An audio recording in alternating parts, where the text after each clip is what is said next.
Welcome to Creating Citations in Documents, the third tutorial in the series, Getting Started with Zotero.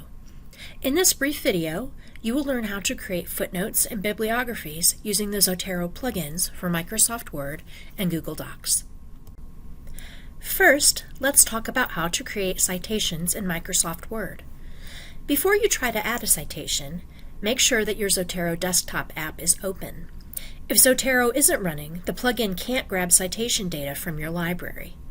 When you are ready to insert your first footnote, open the Zotero plugin menu in Word and click on Add Edit Citation.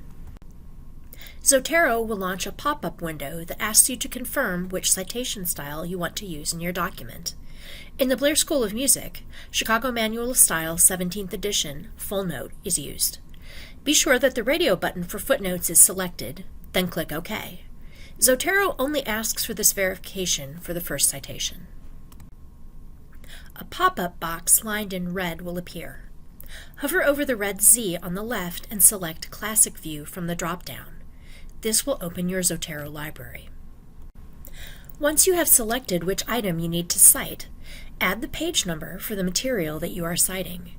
Remember that footnotes are distinguished from the bibliography by designating the precise location for a quote, paraphrase, or other information taken from the source. Click OK when you are finished. A superscript number will now appear in your text to designate the footnote. When you scroll to the bottom of your document, you will see your footnote.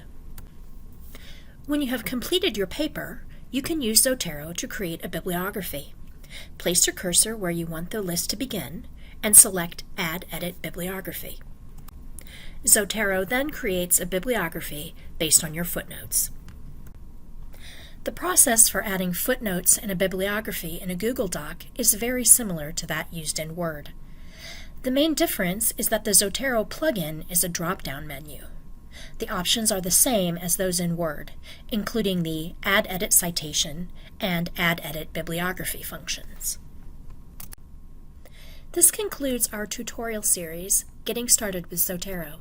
If you have additional questions, please contact me at sarah.manis@vanderbilt.edu.